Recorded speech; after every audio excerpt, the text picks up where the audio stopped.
हमारा चुंबक वाला चैप्टर चल रहा है, उसमें हम आज की क्लास में चुंबकीय हिस्टैरिसीस, चुंबकीय क्षति, एडी करंट क्षति और भी टॉपिक देखने वाले हैं। ठीक, यदि हम चुंबकीय हिस्टैरिसीस की बात करें तो आप लोगों ने देखा होगा कि जब हम किसी लोहे के टुकड़े को किसी चुंबकीय क्षेत्र में लेकर आते हैं तो वह प्रेरण के कारण क्या बन जाता है, चुंबक बन जाता है। ठीक है, और वह तब तक चुंबक बना रहता है जब तक कि वहां पर क्या होता है, चुंबकीय क्षेत्र विद्यमान होता है। जैसे ही हम चुंबकीय क्षेत्र को हटा लेते हैं तो वह नॉर्मल लोहे में क्या हो जाता है, बदल जाता है। ठीक, लेकिन जो नॉर्मल लोहे का टुकड़ा होता है उसमें कुछ चुंबकत्व तो शेष रह जाता है। ठीक, और उसे हमने देखा था कि उसे हम लोग क्या बोलते हैं, अवशिष्ट चुंबकत्व बोलते हैं। क्या बोलते हैं, अवशिष्ट चुंबकत्व बोलते हैं। ठीक, इस पूरी प्रक्रिया में जो चुंबकीय धातुएं होती हैं उनमें जो इंडक्शन फ्लक्स घनत्व है वह चुंबकीय बल से क्या हो जाता है, पीछे हो जाता है, और उसके पीछे होने का जो गुण है वही क्या कहलाता है, चुंबकीय हिस्टैरिसीस कहलाता है। ठीक है, तो सबको आया समझ में क्या होता है चुंबकीय हिस्टैरिसीस। ठीक, अब हम लोग हिस्टैरिसीस क्षति को देखने वाले हैं। क्या होती है हिस्टैरिसीस क्षति? हिस्टैरिसीस क्षति जब हम किसी पदार्थ को बार बार चुंबकित करते हैं और विचुंबकित करते हैं। मान के चलिए हमने उसको चुंबक बनाया और फिर उसको सप्लाई अलग कर दी तो क्या हो गया, विचुंबकित हो गया। जब किसी चुंबकीय पदार्थ को बार बार चुंबकित किया जाता है एवं विचुंबकित किया जाता है तो उसमें क्या हो जाता है, अवशिष्ट चुंबकत्व का गुण आ जाता है, जिसको हम लोग रेसिडुअल मैग्नेट बोलते हैं, मैग्नेटिज्म बोलते हैं। ठीक, तो उसमें अवशिष्ट चुंबकत्व क्या रह जाता है, शेष रह जाता है। और जब हम उसको दोबारा चुंबक बनाते हैं तो पहले हमें क्या करना पड़ता है, उस अवशिष्ट चुंबकत्व को क्या करना पड़ता है, निराकृत करना पड़ता है या नष्ट करना पड़ता है। और इस प्रक्रिया में जो हमारी विद्युत धारा है उसका क्या हो जाता है, व्यय हो जाता है या लॉस हो जाता है, और वही क्या कहलाता है, हिस्टैरिसीस लॉस कहलाता है। ठीक, इस प्रक्रिया के कारण क्या होता है कि विद्युत का व्यय होता है।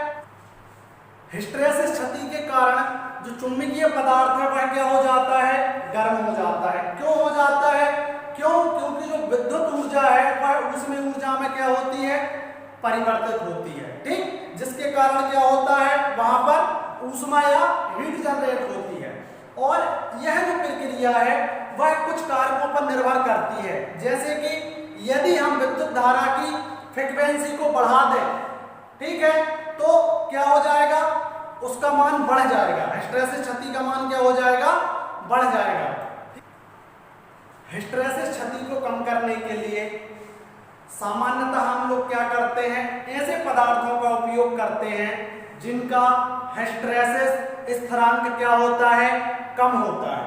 ठीक, और जिन पदार्थों का हिस्टैरिसीस स्थिरांक कम होगा उनमें जो हिस्टैरिसीस क्षति है वह भी क्या होगी, हमें कम देखने को मिलेगी। ठीक है, जैसे कि उदाहरण के लिए कुछ पदार्थ हैं जैसे सिलिकॉन स्टील हो गया, हाई कार्बन स्टील हो गया और माइल्ड स्टील हो गया। यह कुछ पदार्थ हैं जिनका हिस्टैरिसीस स्थिरांक कम होता है, लेकिन सामान्यतः हम जिस पदार्थ का उपयोग करते हैं वह क्या होता है, सिलिकॉन स्टील, वह होता है सिलिकॉन स्टील। क्या होता है वह, सिलिकॉन स्टील।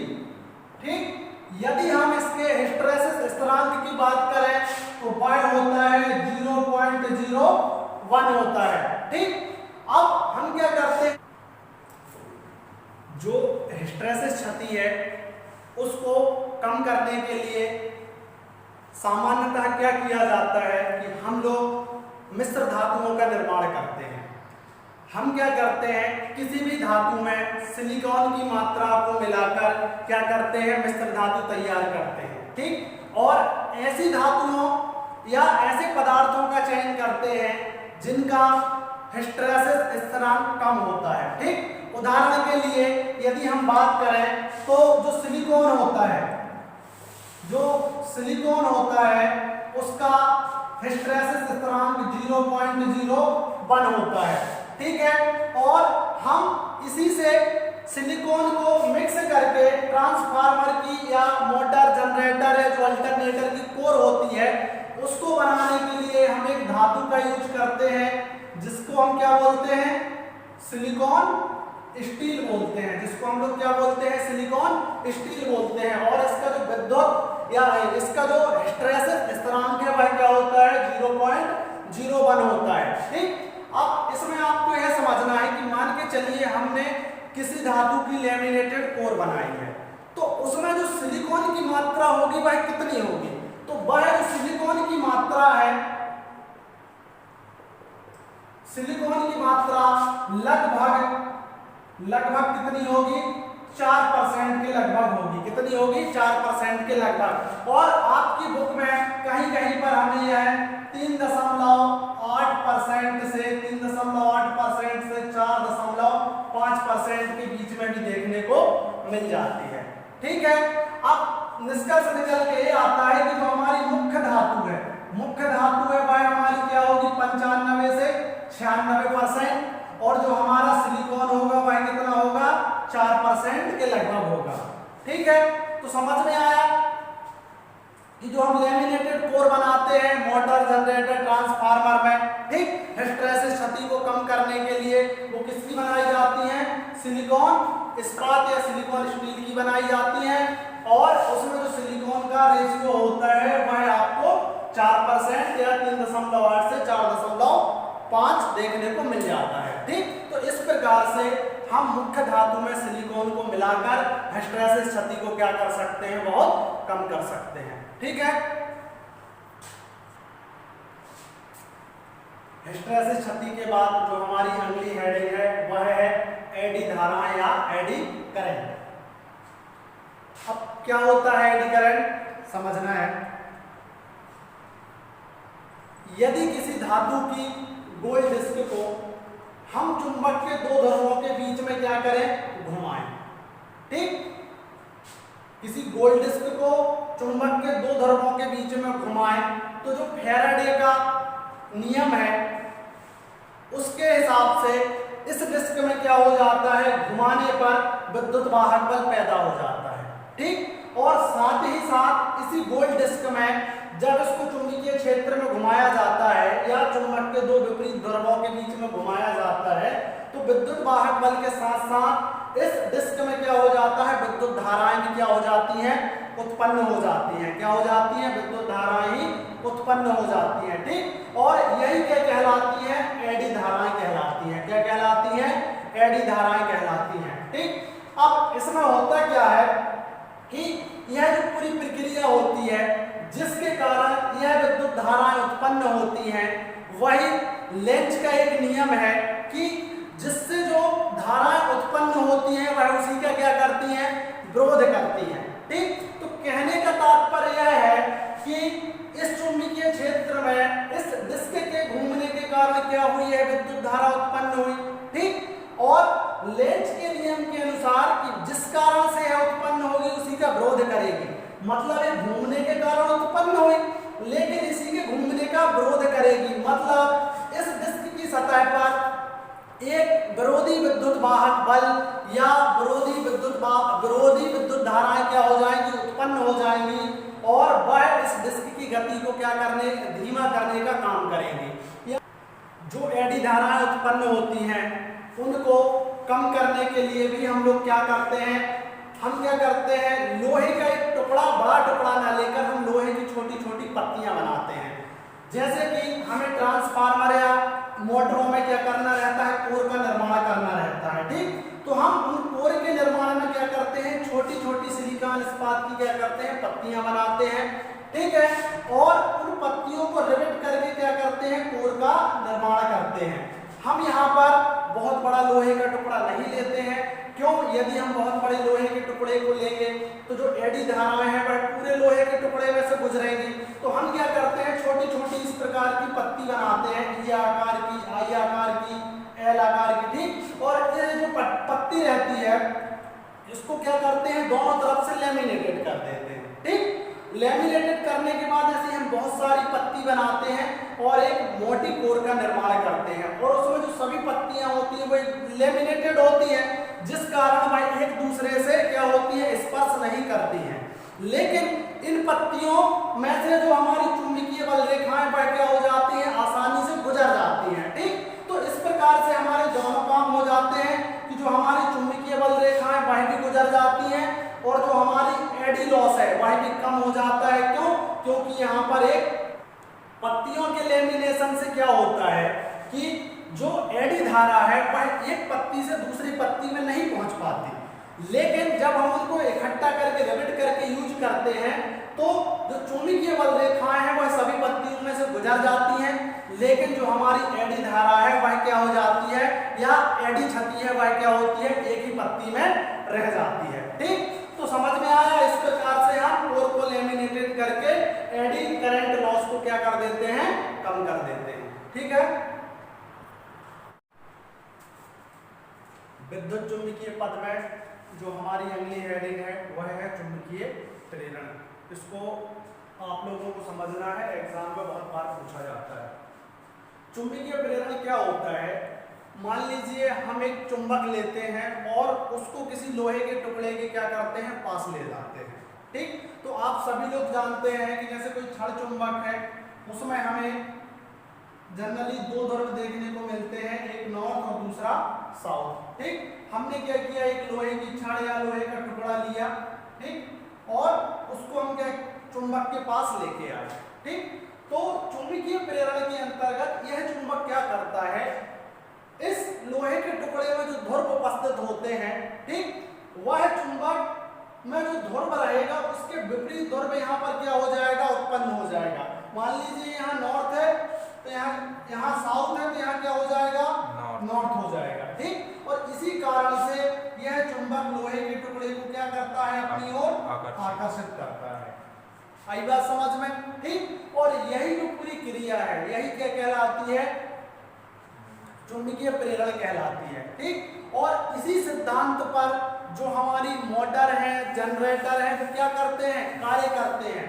ठीक, हम क्या करते हैं, विद्युत चुंबक के माध्यम से मैग्नेट का निर्माण करते हैं और उसके माध्यम से ही हमारे जो मोटर जनरेटर क्या करते हैं, जो रोटर होता है उसके कंडक्टर को आकर्षित करके गति, अपनी गति को क्या करते हैं, ग्रहण करते हैं और मोटर और जनरेटर क्या करते हैं, कार्य करते हैं। तो समझ में आया क्या होता है चुंबकीय प्रेरण? ठीक, कुछ नहीं है, जो चुंबक होता है वह लोहे में क्या कर देता है, विपरीत ध्रुवता पैदा कर देता है, जिसके कारण जो लोहा है वह चुंबक की ओर आकर्षित होने लगता है और यही जो गुण है यही क्या कहलाता है, चुंबकीय प्रेरण कहलाता है। ठीक, अब इसके पहले आप लोगों ने देखा होगा कि जो समान ध्रुव होते हैं, चाहे वो चुंबक के हों या किसी दूसरी धातु के हों, ठीक, जो समान ध्रुव है, जैसे मान के चलिए यहाँ पर भी नॉर्थ है और यहाँ पर भी नॉर्थ है, तो एक दूसरे को क्या करेंगे, प्रतिकर्षित करेंगे। क्या करेंगे, प्रतिकर्षित करेंगे, प्रतिकर्षित करेंगे, जिसको अपन बोलते हैं रिपेल करना। ठीक, और मान के चलिए यहाँ साउथ है और यहाँ क्या है, नॉर्थ है, यह एक दूसरे को क्या करेंगे, आकर्षित करेंगे। ठीक, तो यह छोटी छोटी बातें भी आपको मालूम होना चाहिए। ठीक है, तो समझ में आया क्या होता है विद्युत चुंबकीय प्रेरण?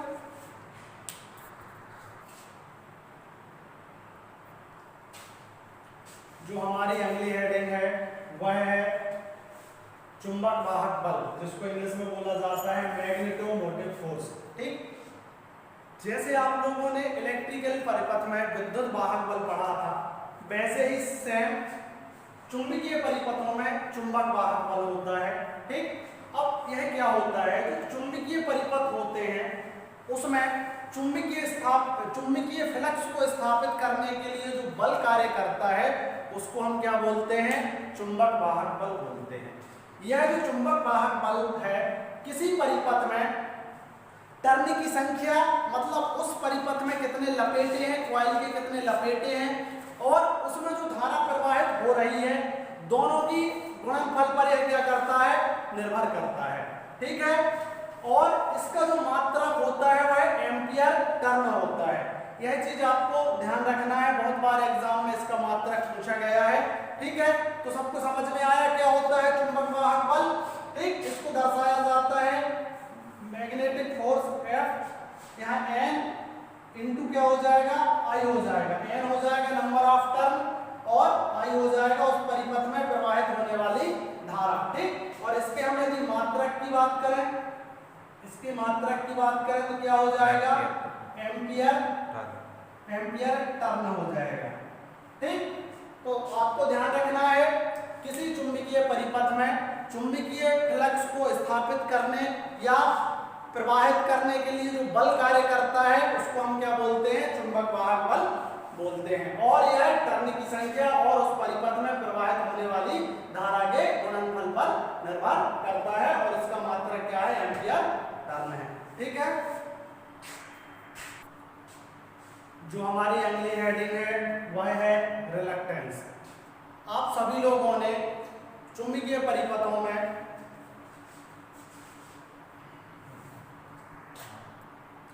हमारी अगली हेडिंग है रिलक्टेंस।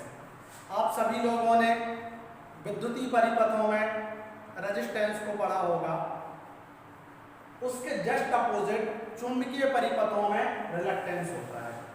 जैसे विद्युतीय परिपथ होते हैं उसमें जो रेजिस्टेंस होता है वह विद्युत धारा के मार्ग में अवरोध उत्पन्न करता है, वैसे ही रिलक्टेंस जो चुंबकीय परिपथ होते हैं उनमें फ्लक्स के बहाव में क्या करता है, अवरोध उत्पन्न करता है, ठीक है। और या हम यह बोले कि चुंबकीय परिपथों में चुंबकीय फ्लक्स के बहाव में अवरोध उत्पन्न करने का गुण क्या कहलाता है, रिलक्टेंस कहलाता है, ठीक। और इसके यदि हम मात्रक की बात करें तो इसका मात्रक क्या हो जाएगा, मात्रक हो जाएगा, अभी आपने देखा था एम्पियर टर्न और प्रति वेबर हो जाएगा, क्या हो जाएगा, एम्पियर टर्न प्रति वेबर। और इसको हम दर्शाने की बात करें आरएम, तो किससे दर्शाते हैं, आरएम, ठीक। हम इसको आरएम से दर्शाते हैं, और यदि हम इसके मात्रक की बात करें तो एम्पियर टर्न प्रति वेबर इसका क्या हो जाता है, मात्रक हो जाता है, ओके। छोटा कैसा? जो हमारी अगली हेडिंग है वह है चुंबकशीलता, जिसको बोलते हैं परमीय।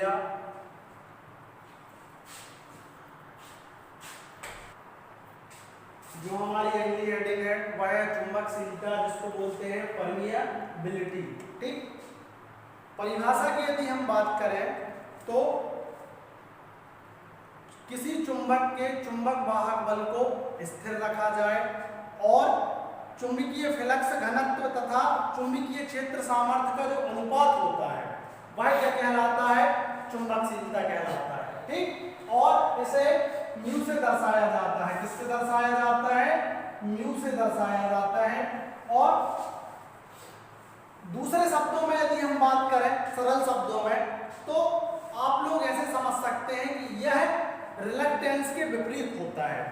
मतलब यह परिपथ में क्या करेगा, जो चुंबक वाहक बल होता है, जो फ्लक्स होता है, उसके बहाव में क्या करेगा, सहायता करेगा या क्या करेगा, सुगमता प्रदान करेगा। आई बात समझ में, ठीक। तो इसके यदि हम साइन की बात करें तो ये हो जाएगा म्यू बराबर बी बटे एच, चुंबकीय फ्लक्स घनत्व और चुंबकीय क्षेत्र का सामर्थ्य, दोनों का अनुपात क्या हो जाएगा, हमारा चुंबकशीलता हो जाएगा, ठीक। और इसके यदि हम मात्रक की बात करें तो क्या हो जाएगा, हेनरी पर मीटर, ठीक। जो मात्रक है वो क्या हो जाएगा, हेनरी प्रति मीटर, ठीक। ये हमारा मात्रक हो जाएगा। और ये इसका सूत्र है जिसमें क्या हो जाएगा, चुंबकीय फ्लक्स घनत्व और चुंबकीय क्षेत्र का सामर्थ्य, दोनों का अनुपात ही क्या कहलाता है, चुंबकशीलता कहलाता है। और म्यू से इसे क्या किया जाता है, दर्शाया जाता है, ठीक। जो हमारी अगली हेडिंग है वह है धारण शक्ति या रिटेंटिविटी, ठीक। क्या होता है, सुने सब लोग। हम चुंबक बनाने के लिए विभिन्न प्रकार के पदार्थों का क्या करते हैं, उपयोग करते हैं। और चुंबक बनाने की प्रक्रिया में हम क्या करते हैं, उन पर चुंबक वाहक बल अप्लाई करते हैं कुछ समय के लिए, और उस चुंबक वाहक बल को कुछ समय के पश्चात क्या करते हैं, हटा देते हैं। उसके बाद भी उस पदार्थ में कुछ चुंबकत्व शेष रह जाता है, और वह क्या कहलाता है, अवशिष्ट चुंबकत्व कहलाता है। अब जो पदार्थ होते हैं उनमें जो पदार्थ होते हैं उन पदार्थों का अलग अलग अवशिष्ट चुंबकत्व को ग्रहण करने का क्या होता है, सामर्थ्य होता है।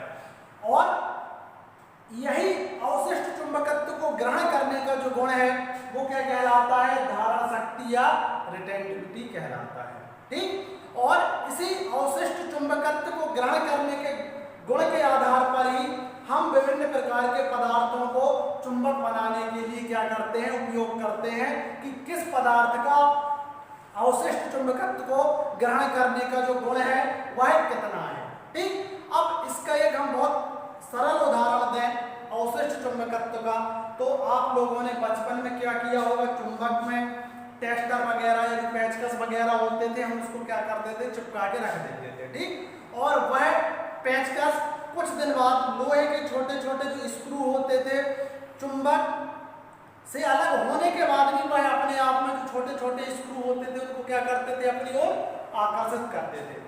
वही क्या है, अवशिष्ट चुंबकत्व है। क्या है, अवशिष्ट चुंबकत्व है। ठीक, और पदार्थ का अवशिष्ट चुंबकत्व को जो ग्रहण करने का गुण है वो क्या कहलाता है, रिटेंटिविटी कहलाता है। जैसे कि किसी टेस्टर में स्क्रू को खींचने की ताकत ज्यादा होती थी या किसी पेचकस में स्क्रू को खींचने की ताकत कम होती थी, वही क्या है, उस पदार्थ की धारण शक्ति है। तो समझ में आया क्या होता है रिटेंटिविटी। ठीक है,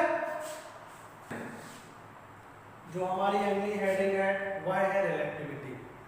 जैसे वैद्युतिक परिपथों में विशिष्ट प्रतिरोध होता है वैसे ही चुंबकीय परिपथों में विशेष रिलक्टेंस होता है। ठीक, और उसी को हम लोग क्या बोलते हैं, रिलेक्टिविटी बोलते हैं। चुंबकशीलता चुंबक वाहक बल में क्या करती है, प्रवाह में सहायता करती है। रिलेक्टिविटी क्या करेगा, जो चुंबक वाहक बल या चुंबक वाहक बल का जो बहाव है उसको क्या करेगा, अधिक से अधिक रोकने की कोशिश करेगा। यह चुंबकशीलता के क्या होता है, विपरीत होता है। यदि हम रिलेक्टिविटी बराबर बात करें तो क्या हो जाएगा, 1/, चुंबकशीलता। ठीक है, समझ में आया क्या होता है रिलेक्टिविटी। जो हमारी अगली हेडिंग है वह है परमियंस। परमियंस पदार्थ का वह गुण होता है जो किसी पदार्थ में चुंबक वाहक बल को स्थापित करने में सहायक होता है। यह रिलक्टेंस के विपरीत होता है और विद्युत परिपथ में जैसे कंडक्टेंस होता है वैसे ही यह चुंबकीय परिपथों में चुंबक वाहक बल को स्थापित करने में क्या करता है, सहायता करता है। और यही पदार्थ का गुण परमियंस कहलाता है। यदि हम इसके प्रतीक की बात करें तो रोह होता है और इसके मात्रक की बात करें तो वेबर प्रति एम्पियर टर्न होता है। ठीक, यह वह गुण है जो चुंबक वाहक बल को स्थापित करने में क्या करता है, सहायता करता है। ठीक,